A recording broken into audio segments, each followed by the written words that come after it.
my father was a petty officer in the Navy, so he was a chief engineer, fitter and turner by trade. So I grew up with it from birth, basically. It was all, he was constantly had engines and motorbikes and a lathe in the garage. So yeah, I've pretty much grown with it since I was a kid. I remember going on a submarine when he was in the Submariners, and going in the engine rooms and looking around the engine rooms in the big gas turbine engines, electrical, and they got lathes and milling machines, and you're talking. They go, "What happens if it breaks?" And you say, "Well, we have to make it." And I'm thinking, well, if you're stuck in the middle of 1,000 miles from nowhere and you haven't got the bit, you have to make it. And I thought, well, that's pretty amazing. I've always enjoyed, again, probably through growing up literally around seeing people make things in the workshop. I've grown up around seeing things being made and felt that is a key part of our economy. And at school, I was always the one who was down in the metal workshop making things out of hours, that kind of stuff. I remember I have graphic memories of going to work at Plessey in Titchfield with my father, who was a designer and manufacturer of productionized machinery, and getting involved with the guys in the workshop to temper materials, harden materials, understanding the difference between ferrite and non-ferrous materials and everything that went with that. And from an early age, I would say, 10 years old, I began to get an unhealthy interest in that type of thing. There's one incident that relates to that, and that was making a screwdriver. I was about 10 years old, and I was given a bit of material to shape into a normal flat bladed screwdriver, and then asked to use it afterwards, and it fractured. It was absolutely no good. So I was then posed the question, why do you think it did that? And then how could you change that? And would you like to see how we really do that? For me, it's very different actually, because I came into manufacturing and engineering from the academic side, really. So my attraction to engineering comes more from the puzzle solving and trying to find better way to do things. So typically, I need somebody thing to already exist and get into it. Say, actually, how can we make it better? How can we solve certain problems? And yeah, manufacturing is full of opportunities. So it's a nice path to follow. Mine's similar to Ron, actually. I never grew up with an engineering background. Mine was followed through academic. For me, mostly, I was drawn to the design side, the why things work.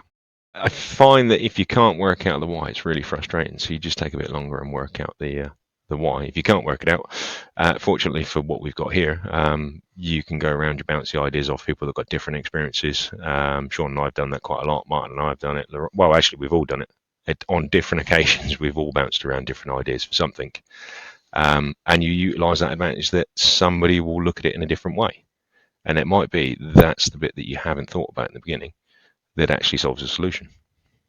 Because we have a presence in a number of industries, you can cross-fertilise what you learn in one industry, which won't have quite the same application as you've solved, but there will be a conversation with materials or potential design tweaks that you can make across a number of different industries, and that well, it makes the job more interesting because you're finding out what works for defence doesn't work for aerospace necessarily, and what Formula One or what works in Formula One might have a leverage into solving a different problem somewhere completely different.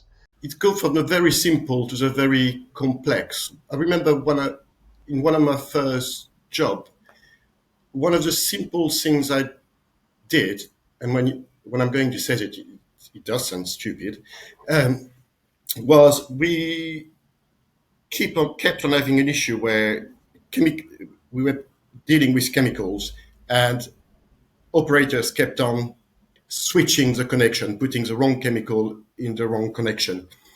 So the idea was simply to just, can you not make them the same size? Just make one connection slightly bigger than the other. Therefore, they won't be able to make the mistake. It just won't fit. And that saved thousands of pounds, really, just by Simple, very simple idea. One of our values is that we dare to do the difficult, which I road tested on Sean without him realising before we included it in our values. The one great thing about Martins is that there isn't a day go by where there isn't an interesting job coming through. It is extremely frustrating because some of it is nearly impossible, but that's what makes it great, because I get bored quite quickly, and if it isn't that, I wouldn't be here. You have challenging in different aspects. Some are academically challenging. There's a lot of calculation, a lot of equation in there to come to a solution that might be geometrically something very simple. And then there's other ones that you come across that are challenging because they're intricate or they're massive. We've done seals that are a couple of tons down to a couple of grams.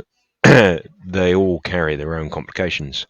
You'll find that the ones that are very small might have really tight constraints in one aspect of engineering design.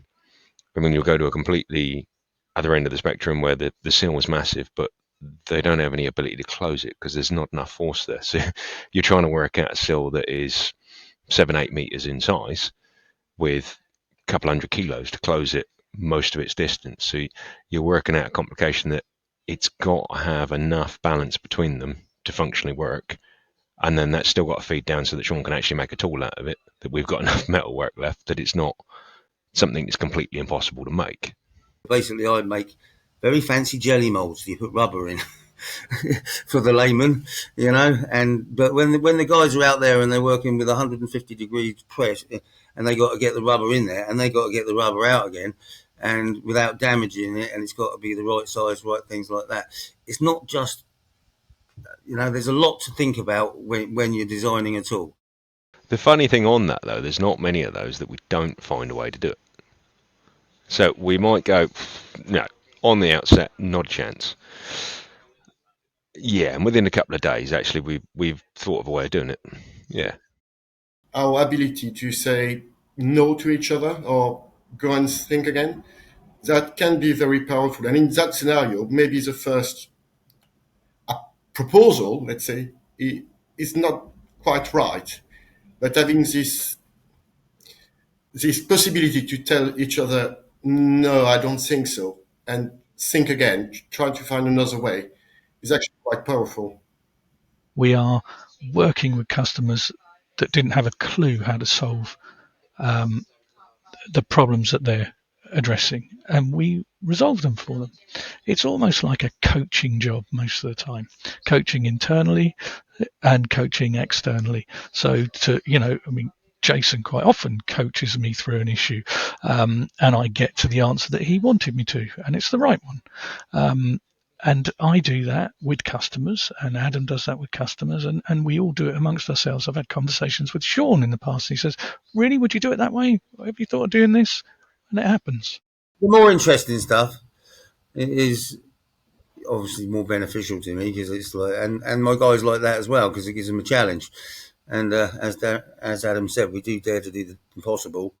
We're interested in niche solutions which we can then learn from and then use to provide similar but different solutions to other customers that have a similar but different problem. But to do that, you need a lot of skills and a lot of facilities under one roof to be able to come up with the ideal solution and then support that for the customer. And I can think of an instance very recently where we've had a racing driver in the pits take a video and send it to us to thank us for the work we've done. So there is an immense amount of satisfaction to understand what it is the customer needs, requires, wants, and we make it happen for him. And the gratitude you get from that is amazing. And it is teamwork that makes that happen. There's no doubt.